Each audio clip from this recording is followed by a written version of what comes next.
Hello, everyone, and welcome back to the Tag Podcast. I have a very special guest for you guys today. I have the beautiful Krishna Avalon with me, and we're going to be talking about AI therapy versus human therapy. And can AI actually replace humans when it comes to having a therapist? I'm going to guess no, but let's see. Let's unpack this. Krishna, can you please introduce yourself a little bit to our audience for those who don't know you? Yeah, good morning, Lynn. So I have been a practitioner for a very long time, probably lifetimes, but in this life, 23 years. Acupuncture was my first love. I'm a doctor of Oriental medicine. I have been since 2002. Before pandemic, I was already starting to learn about the subconscious mind. I'll have programs and beliefs and behaviors and habits, and those are held in the subconscious mind. And when I started to understand that the subconscious creates 97% of our lives, it started to make sense to me that it's very, very hard, if not impossible, to make changes in our lives if we don't work with the subconscious. And so when pandemic hit, like so many people, I had to close my clinic for 9 weeks. I had to learn how to pivot, support my family, keep my business. And so I started training in a process called Psych-K, kind of a silly name. I don't love it, but I process. It's very simple and beautiful. And in that work, we not only get to peacefully unattach from things that have been stressful, very reactive for us, painful, triggering, but we also get to go in a new directions in our minds and have a new experience. And this is called neuroplasticity, the brain's ability to have a new experience. But in the work of Psych-K, it's very special because then we also get to create new programs. So we get to talk about what you want. And from what you want, we create a new program, which is literally the new perception, the new experience that you have in your life. And if you don't have that currently in your subconscious programming, it just won't happen. And so it's very special work. I love it. I'm obsessed. I also use another modality called IFS, internal family systems, sometimes in combination. And I really just find that this is such special work and really the healing that the world is asking for. And so when we consider AI coming into our worlds and how many people will use it as a reference for everything in their lives, even dear friends of mine who are like, oh, I asked ChatGPT about my relationship and it gave me a great answer. And I understand that appeal, but there really is, at least for me, something so much more impactful and deep and special to have eye contact and Mhm. space and to be witnessed in our evolution. So, That makes so much sense.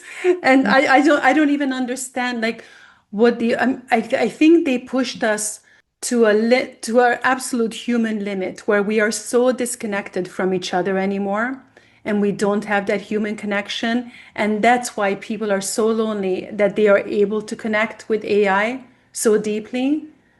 Do you think that has a lot to do with it?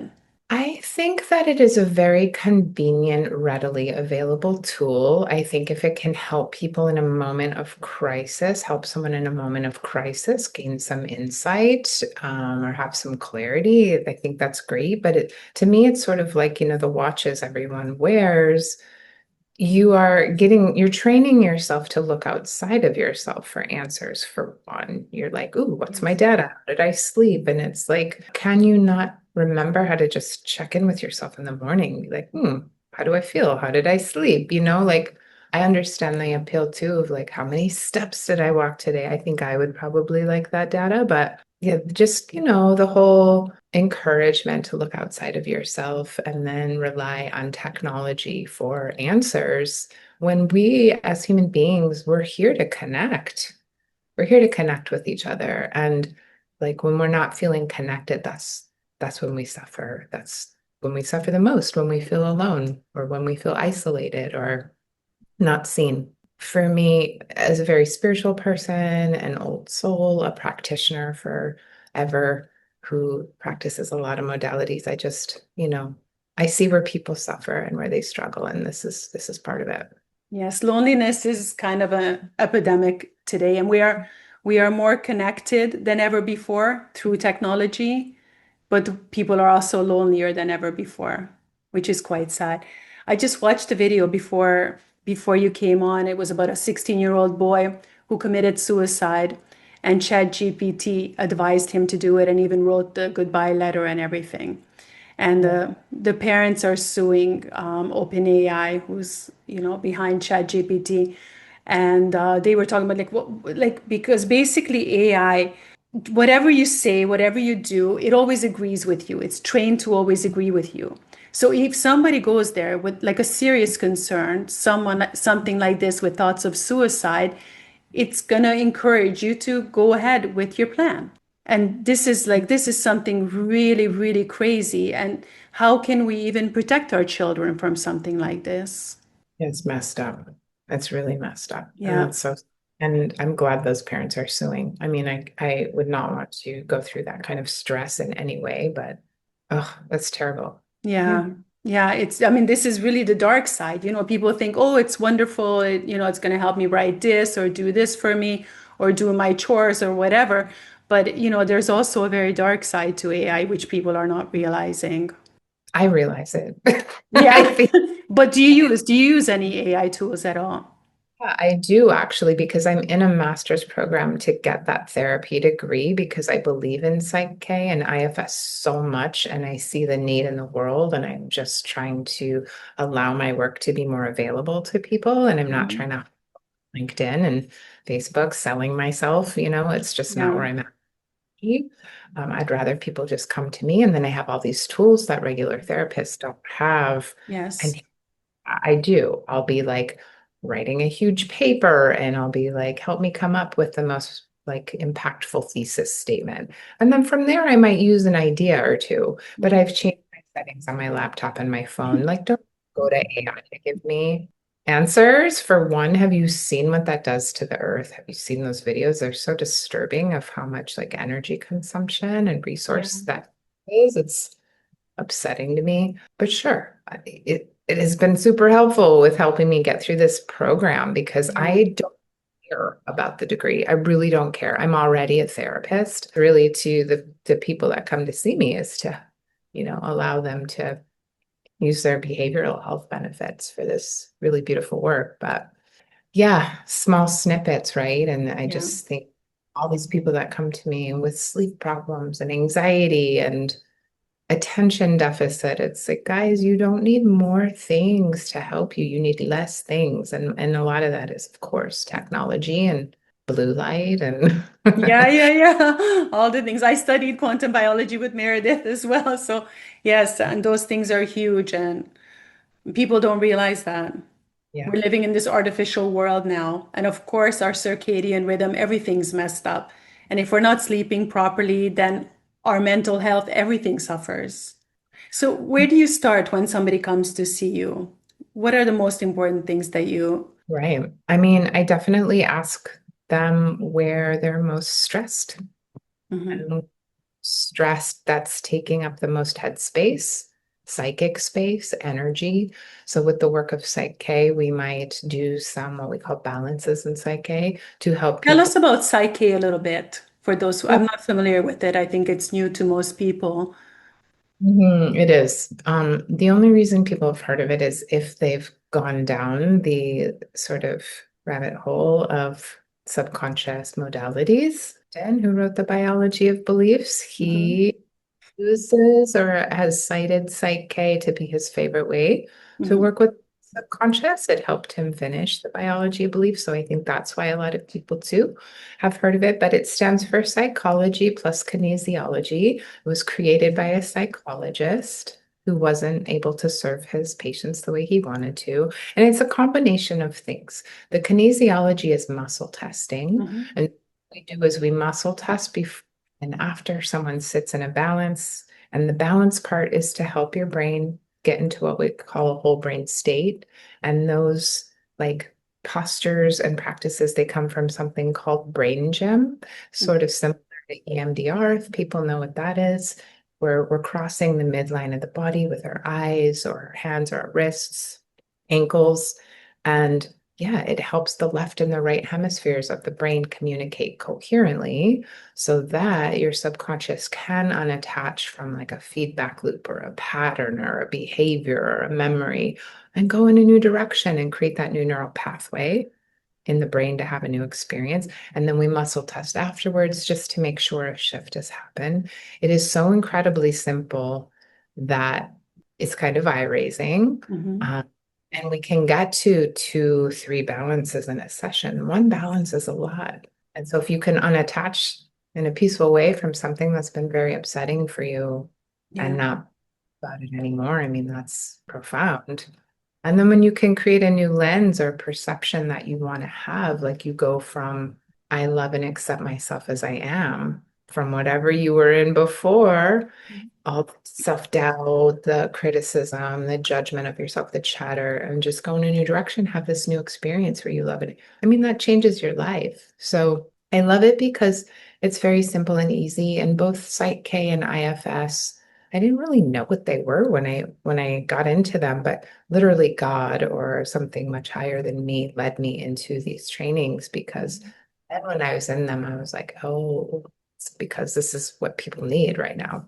Yeah, very simple, very beautiful. And then Psych-K has many balances, but the two that we use the most are the ones to help transform stress and the ones to create new perceptions and beliefs. So it's cool that we get to talk about where you're stressed. Let's talk about what you want.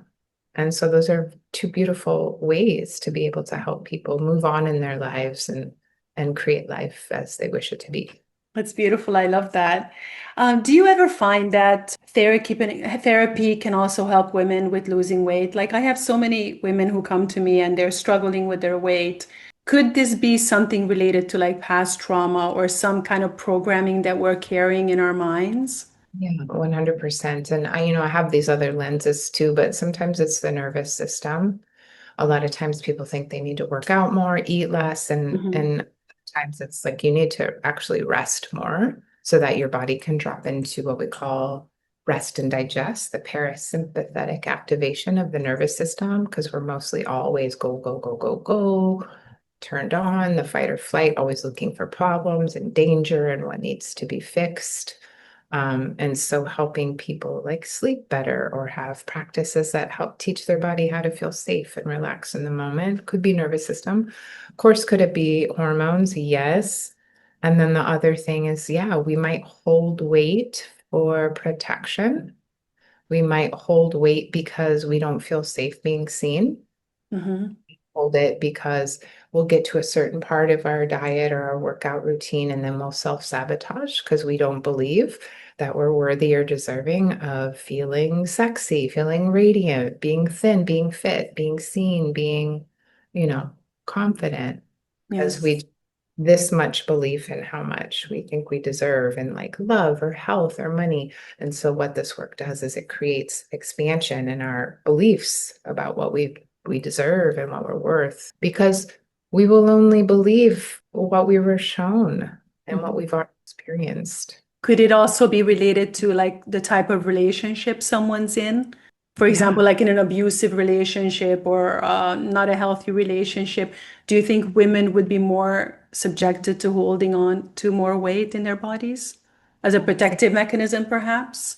Yeah, and I can speak to this from personal experience 100%. If you're not happy or you're kind of like always on guard in a home with somebody or anytime you're around them or just the constant daily stress, yeah, I think it's very hard for the body to let go and Mhm. relax.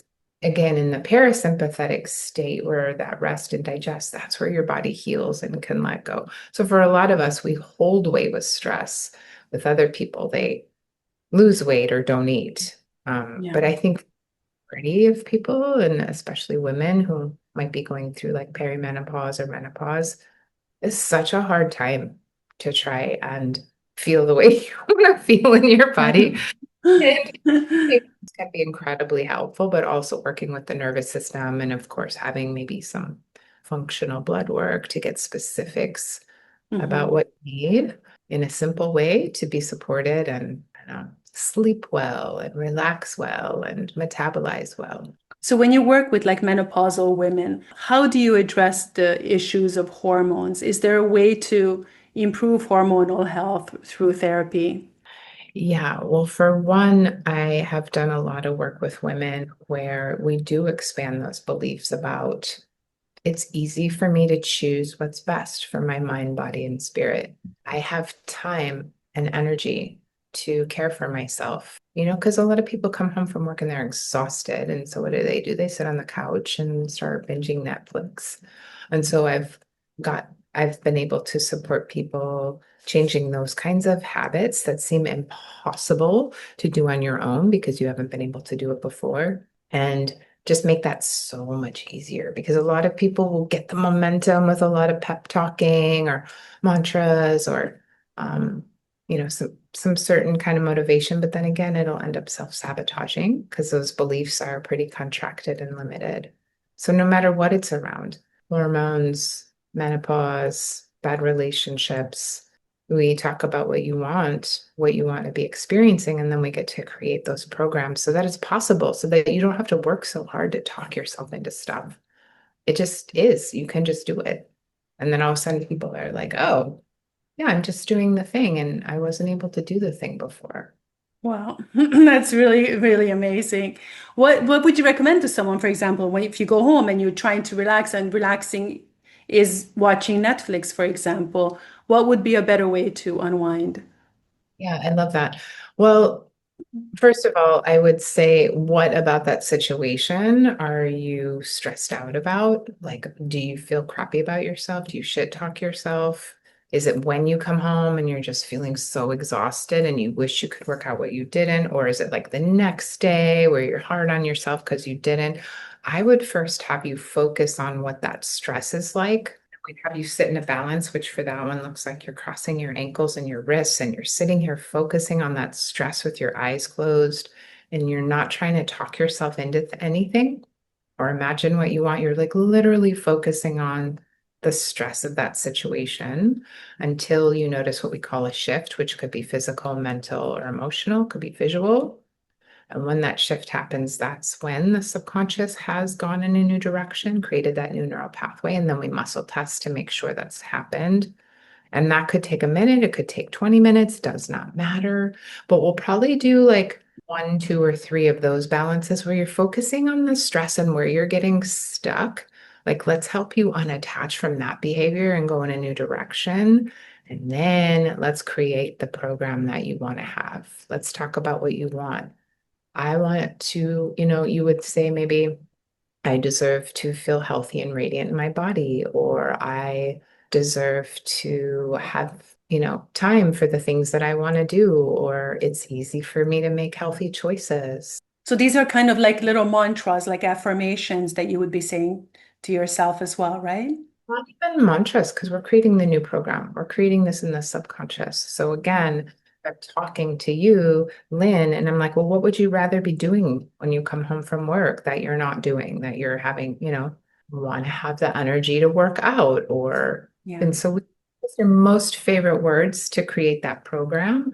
And then as you're sitting in that balance, you'd be repeating that statement that we just came up with together, or we'd be creating the program in a different way. There are a couple different ways to create the new program in your subconscious mind, but you're repeating it until the shift happens. Test, make sure that the new program's been created. And then in that particular balance, you'd also come up with an action step, something tangible, keeps you accountable, that reinforces the new pathway we just created. And your action step could be, I'm going to write my goal statement on a post-it and put it on my mirror. And you can then afterwards use it as a mantra. But, mantras or Affirmations. yeah, affirmations, they're beautiful, but they don't often do the trick. Or if they do, it takes so much repetition and time. Whereas doing this work with Psych-K is immediate, it's deep excavating, and then you can use affirmations or mantras or journaling to reinforce the new pathway that's just been created. And the muscle testing, can the person do the muscle testing for themselves, or is it just something that you do for them in person? They can do muscle testing on their own. In Psych-K, we can do it virtually, and I would just ask to muscle test on your behalf. It's crazy that it works, and I was very skeptical when I learned this because I'm an Yeah. energy, and I'm like, I didn't want to be channeling people's energy, but it's not like that at all. It's very clean and simple, and I'm simply asking for permission from your subconscious and your superconscious, your higher self. Is it appropriate to muscle test on your behalf? And I've never gotten a no, but I Hmm. love to ask for permission in this work. And yeah, it works just as effectively virtually as it does in person. Isn't it amazing how everything is connected in this ether and we can do these kinds of communications with each other is absolutely mind-blowing. And Yeah. just back to AI, I mean, this is not something the AI would ever be able to do. No, no. And like, you and me, like we all have our own like unique expression in this world and our gifts that only we as individuals can bring to a certain situation. So, I know that people return to me even after 15, 20 years of working together, even if I haven't seen them in many years, because yeah, people like to feel safe. They like to feel seen. They like to feel heard. They love to have space held. A lot of times people come in here, everyone cries in here, everyone that Wow. comes in or online, because how many of us have someone that just wants to sit for an hour and like really know what's going on with them? And that's why to me, I'm like, yeah, I would pay someone for that because it's space holding. So even when somebody signs up for a session with me, it's like your own intention of setting that time aside for your own self-care and evolution is very powerful. And then as we get to go into the session, I mean, more work happens, but it's just intentional, right? And the power of intention and creating time and space for what you want or for moving on or receiving help is very, very powerful. Yeah, and that's something that technology will never be able to replace Mm. or replicate. And I'm like, do I even want to like, I don't know. I'm just so glad that I feel so blessed that you and I had time in our lives to grow up without all this stuff in it. We're the last generation of people that has lived without social media. And it's wild to me. I feel so grateful for that reference point for the 80s, especially in the Yeah, me too. her and I have a 16-year-old daughter, and when we have time together and watch movies, she loves 80s movies, and I'm so glad about it. And early 90s, and so we'll watch them and I'm like, see how they just had space and time after that horrible situation to like sit and think, or the breakup, and just sit and think about it, like that's how Yeah. we're not meant to keep scrolling through what more horrible thing can I process through my nervous system and my body, like, oh, throughout throughout It's this. so true. And now, even when we're standing in line and we have to wait for someone for 30 seconds, we're digging up our phones and we're scrolling away because we can't stand there in silence just waiting for someone, even for half a minute. Like, what happened to our bodies that we are so programmed to be just reaching for that stupid phone all the time? And this would be a great thing to use for Psych-K as well, like being comfortable in stillness or being Hmm. able to pause and be present. I get to do a lot of work with people who don't feel present. And what happens in that situation? You don't feel connected. You don't feel joyful. You don't feel as grateful because you're always looking for the next thing. You're not in the moment. You're not even available to what's happening right now, which, is often miracles, but people are very distracted. So, And you get used to that constant dopamine hit, right? Which is happening when you're scrolling, when you're doing things online. It's that constant dopamine stimulation. And in real life, when you disconnect from nature, I mean, you disconnect from technology and get out in nature, you don't have that instant dopamine hit. It's a very different kind of experience. It actually relaxes your nervous system. exactly. Yeah, like for me, I can't wait. I'm getting up very early in the morning and I'm going off grid, with my boyfriend where he hunts for half the Wow. year, and there's no one. And there's a little spot that we can go swimming. It's like no one's going to be there. There's views of the mountain and it's just quiet. And I'm like, there's, flowers everywhere. And I'm Oh like, my God, that sounds like heaven. or exactly. And, I live for that stuff. And for me, when I'm not in nature every day or having weekends where I can totally get out of here, I feel it. I don't feel right. Yeah. So No, I it's, definitely feel that as well.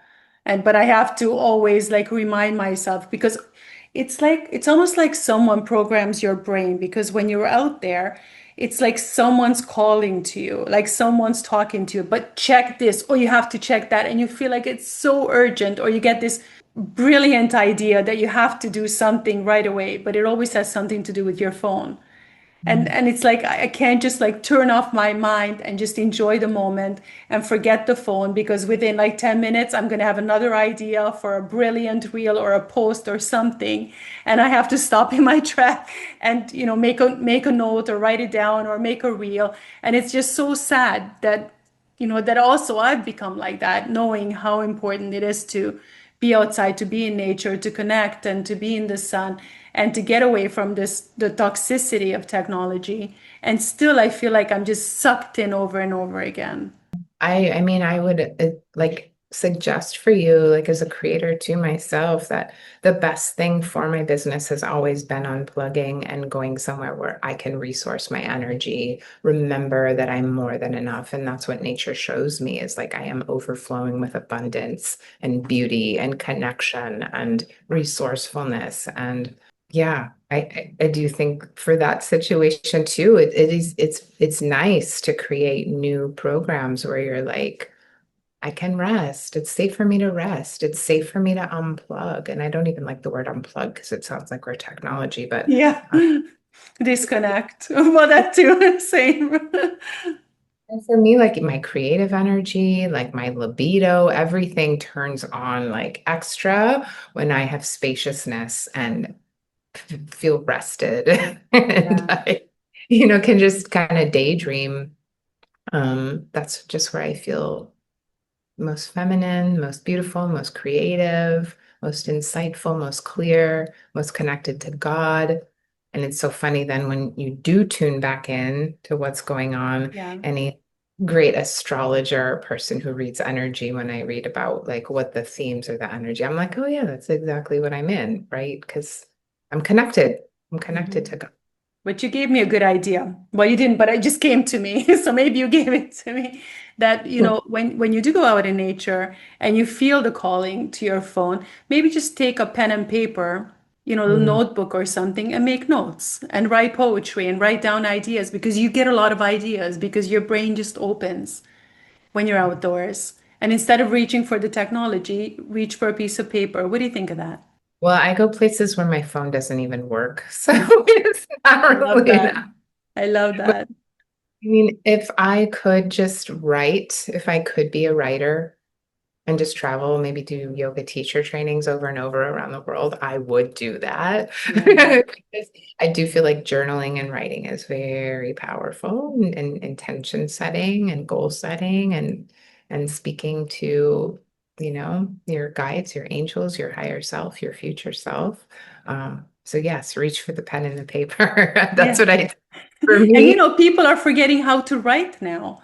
Like, because we used to write all the time. And now we write what our grocery lists, maybe in our calendars. If you like, I mean, I have a physical calendar. I don't use a digital calendar. But other than that, we are not even used to writing, like writing a letter or anything like that. It's so true. When I do Psych-K or IFS with people, I write their notes so that I can give the notes to them. And I always get comments like, oh, I love your penmanship or oh, I love your handwritten notes. So it's true what you're saying. When I book, I have a camper van and I love national parks and all kinds of camping too, but I purposely book beautiful places to camp out where there is no cell reception because I want my daughter too. Like I don't want to always be asking her to get off her phone, but so Yeah. I'll just places where she can and she loves it. She remembers that she knows how to tend a fire, and her Yeah.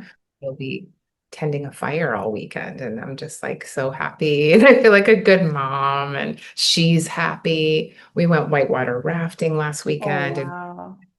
phones.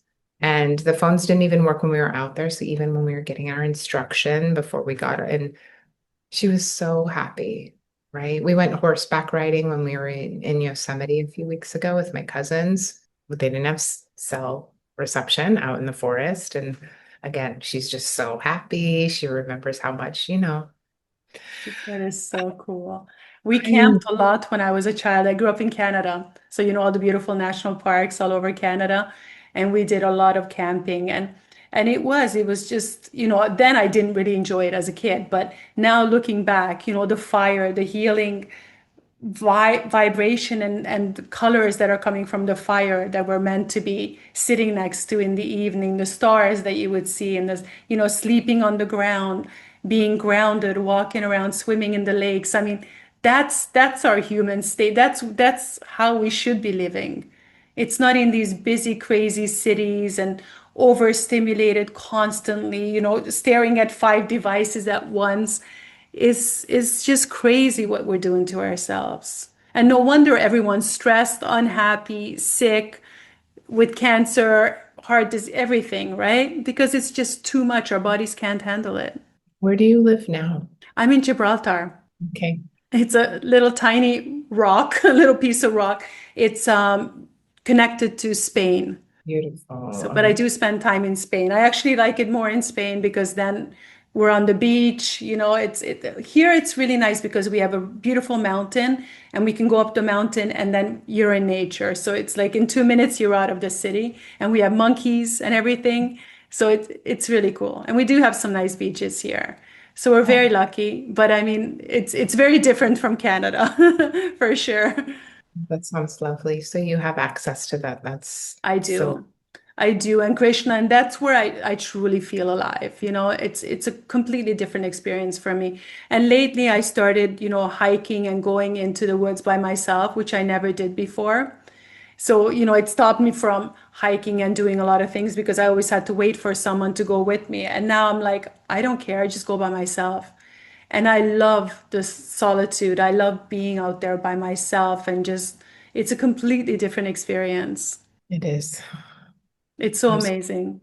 Oh, just sometimes here in Portland, it hasn't been a place for me that like people wise has been the easiest. And I've lived here for a long time, but I've promised my daughter will stay through high school before I decide where else I want to move off to finally. It's a beautiful place for nature, but there are places that we go and we live and we just naturally align more Yeah, easily people with money, with relationships, and Portland has not been that place for me. So when there have been times where I felt lonely or I felt a little bit discombobulated or lost, I just go into the forest, hang out with the trees. We have a lot of trees around and I mean they've been like best friends. I have, plants now that I talk to. I have plants all over my house. And I just want to offer that to anyone who's listening who struggles. It's like that's where things make sense for me is when I go into nature. So yeah, me too. I can totally relate to that. Too bad you live so far away from me because we could do some amazing hiking together. I'm I down have for adventures all the time. to come to Spain. Yeah, come to Spain. It's a great place. There really is so much to do. We have everything. It's very, very nice. I'm gonna look up Gibraltar because I don't know anything about it. Yeah, it's a very interesting place. Very small. It's like 6 square kilometers. It takes me about 2.5 hours to walk completely around. So it's very tiny. But it's Okay. cool because having said that, it's very small, but we have amazing caves inside the mountains, beautiful beaches, beautiful mountain, botanical garden. So it's like this little tiny place which has it all. So it's very lucky. Sounds dreamy.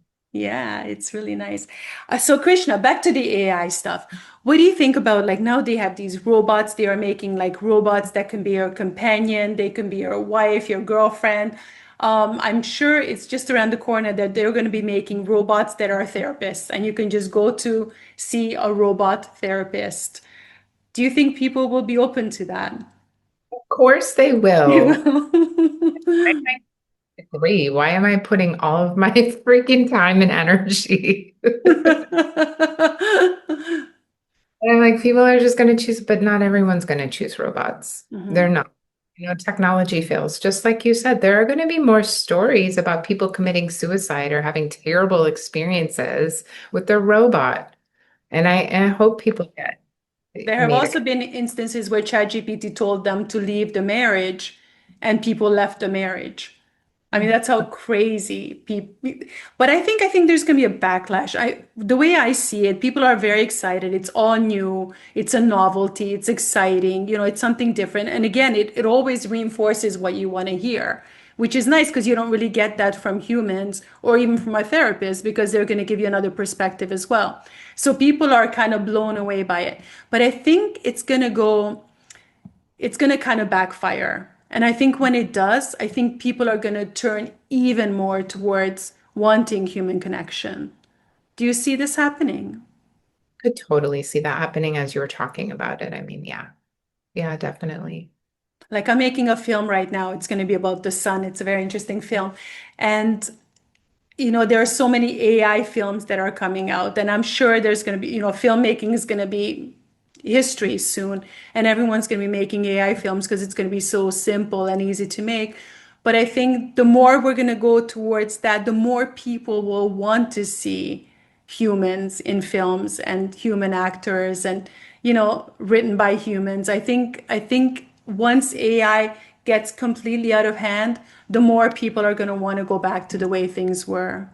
Yeah, I do. I do feel that there are people that are going to realize that things aren't well and they don't feel right and they're missing connection. And there's something about sitting in a community of people or just a small circle of friends that you feel seen by, or, that is not replaceable. I agree with you completely. Do you think that AI is evil? Do you think the people behind it, do you think it's created by someone who wants to, destroy humanity? I don't know if it's that or if they just want to rule the world. You know what I mean? I just think it's like such a power and it's fascinating, right? It's convenient, it's very addictive. So I don't know. I could say a lot of people are evil or like what their work and their money has done to this world. Yeah, absolutely. I feel like it's abused. I really, really Yeah. do. So it's like a tool, like a hammer that can be used to build a house or it can be used to kill someone. Do you see it that way? Because even when the internet was created, we actually talked about this in one of my intro psych classes, that when the internet was created, just the intention behind that, I mean, it definitely didn't have the intention that the internet has now. And so I don't always think that people are evil, but yeah, I do think that people are very unaware and irresponsible with their behavior. Yeah. Yes, that's absolutely true. Krishna, so when you do your therapy, do you do online like Zoom therapies or is it always in person? No, I do both. You can You do do both. both Psych-K and internal family systems. And I also guide some breath work sometimes and do energy work, kind of a combination of things in sessions sometimes, or it might just be one or the other. We can do those virtually as well as in person. I work with people all over the world who find me. Can you, Sometimes, can, when all this started, I felt like, oh my God, how am I going to do like virtual sessions? I'm yeah, such an practitioner, but I mean, that's just changed. It's just changed. And I am surprised because I am old fashioned and old school, yeah, that session be as impactful and as beautiful virtually. Like we're still able to connect and get yeah. amazing. That's really cool. Can you tell us a little bit about this internal family system, what this is about? Too. Internal family systems is a formal mental health framework, also created by a psychologist who is not able to service patients, who's working with pretty high trauma patients. And it was a system that he developed over like 30 years. His name is Richard Schwartz. He's still alive. And if you listen to him on podcasts, he's just like this really beautiful presence of a man who has a lot of fatherly, caring energy. But the premise of IFS is that we all have parts All of us do. None of them are bad. And it's really just that parts went into their roles in our systems to try to help us survive. So we have protector parts and we have exiles, parts of us that were wounded or abandoned or hurt. And those protectors protect those exiles, but they can be very extreme in their expression. So like hypervigilance or perfectionism or criticism or anger can be a protector. And then we all have self energy. So it's Lynn that is compassionate, open, loving, wise, courageous, and that is already within you. But the framework is meant to get your parts in relationship to yourself. So really you, Lynn, in your self energy are the therapist to your parts. I just get to reflect a lot of my own self energy to your system so that your parts feel safe Mhm. and to ask you the right questions. And if you don't have that self energy present, it's just fine. I would speak directly to your parts, but the parts can be like managers, and those get a lot of cred in life. So again, they can be those get shit done, maybe bossy, maybe critical, perfectionist, overworking, hypervigilant, or they can be what we call firefighters, which are also protectors. And the firefighters have more self-harming tendencies. So maybe like drinking or overeating or compulsively spending money or numbing, distracting, cutting, suicidal ideation. And when we learn that these parts of us aren't bad, that they actually are just trying to help us survive, and we get to be with them in ways and ask them questions and let them know that they're not alone, ask them what they need, these kinds of things that we go through with the IFS framework. It's really beautiful what happens because then we're not like hating on these parts of ourselves we wish would go away. We're Mhm. actually to be with them and asking them what they need and learning, oh, they're like 5 years old and they went into this role because they needed to help us survive, and we get to show them respect and care. And parts get very surprised by that because they've never had that being in relationship with the parts of us that need our attention, essentially. And those parts are often in extreme roles, just trying to help us survive. And once we learn how to be with them, let them know they're not alone, ask them what they need, what they want us to know, invite them into sometimes other ways of being that they prefer to be in. I mean, it changes your life because a lot of us were taught to not like those parts of ourselves because they didn't earn love and acceptance. And so they feel abandoned, they feel Yeah. dismissed. And so a lot of therapies are trying to just help these things of you go away. That's not helpful. That's why sometimes those modalities they don't last. Those kinds of results don't last sometimes, like with people who've struggled with addiction or other behaviors that are just like pretty extreme. So yeah, it's very loving and compassionate and it's non-pathologizing, which I love, and non-diagnosing. It's like no parts of us are bad Mhm. and deep. And so, for the ways that Psych-K doesn't mean to be spiritually bypassing, I really think that I was led into IFS because IFS is a deeper inquiry. And so Mhm. that Yeah. take someone through the IFS framework first. If they're wanting deeper knowingness about something, about a part of them, and then we might do some subconscious stress transformation after that. So it's very creative for me. But then often I am just using one or the other. So yeah, Mhm. I suggest anybody who wants to know more about that to maybe listen to a podcast with Dick Schwartz or look into IFS. It's very beautiful. And anybody who knows about it, therapists or people who have therapists who practice IFS, I mean, it's the stuff. So Does this have anything to do with the family constellation, or is that a different thing completely? It's different. entire, entirely different. Uh-huh. IFS is here right now, right? Mhm. What is this lifetime? Whereas family constellations is like, let's open up the entire the book of records and let's just see all this. And like for me, I just feel like I have enough going on in this lifetime. I don't need to. Not that that stuff's not cool and Yeah. beautiful. Like for me, I got enough going on with my own system and my own life here on planet Earth. I don't need to go into all That makes sense. That makes perfect sense to me. I totally understand that. Yeah, that's family constellations. This is internal family systems, IFS. Sounds great. And Krishna, please tell our listeners where they can find you, how they can learn more about you, get in contact with you. Yeah, just the old-fashioned way. My name is my website. It has a lot of stuff on there about IFS and Psych-K and how we might work together and why these things might be incredible for changing your life. And then probably Instagram stories is where I share the most, just when I feel like it and feel inspired. I'm not always online, but I love, love, love connecting. So please say hello. And then LinkedIn, people find me too. Okay, I'll make sure to link everything below.